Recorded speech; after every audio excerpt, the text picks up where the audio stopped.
Now come to our next topic, which is diastrophism.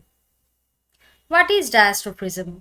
Many times we have already discussed this word, but we don't know the definition. Now we are going to know about diastrophism. It's a sudden movement. Before that, I have already said.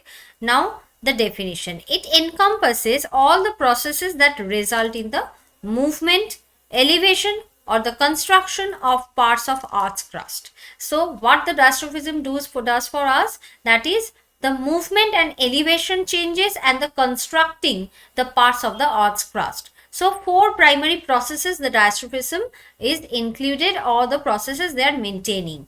What are those processes? Orogenic processes. Oro, that means the mountain building or the formation of the mountain. Okay, that is called oro. This word oro, that means the mountain. That's why orographic rainfall you have learned, that means a mountainous rainfall. In the three types of rainfalls you have learned in class 8 or 9, I could not remember, but you have learned that I remember. So orogenic, that means the mountain building process, which severe folding and affect long and narrow beds of the earth's crust causes the significant deformation into the folds.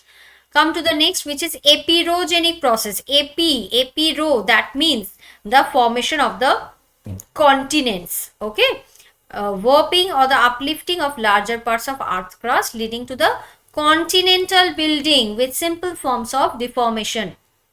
Come to the next part, which is earthquake.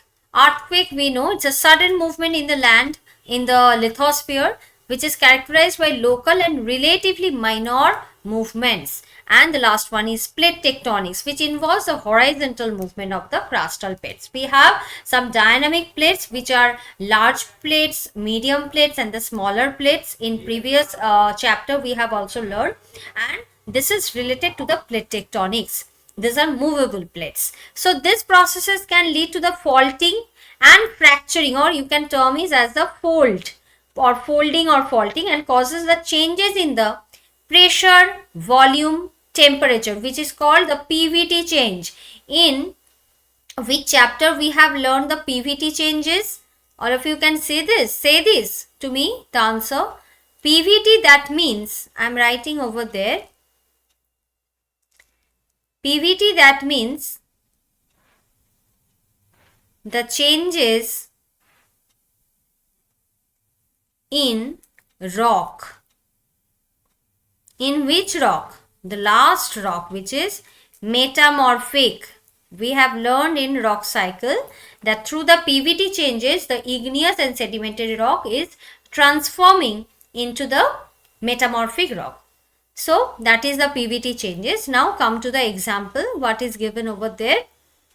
The example is the formation of the Rocky Mountains in which continent? North America is also a process, example of the orogenic process within the diastrophism.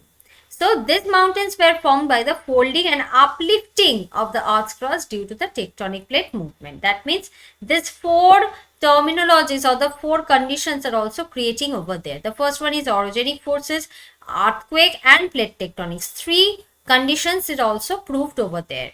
Short pointers for the revision, what we have learned now about diastrophism. It's related to the movement, elevation, and building of the earth's crust.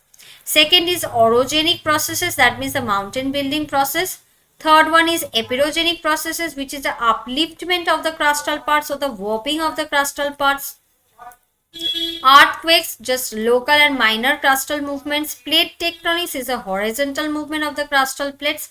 What are the outcomes or the significance of this? Folding and faulting, or the fracture you can call it, and the metamorphism of the rocks. Yes, you see, you can understand. I think just now I have said that metamorphic rocks are formed. So the metamorphism process is also successfully done by this process. And the example is given over there, which is the formation of Rocky Mountains by the orogenic processes.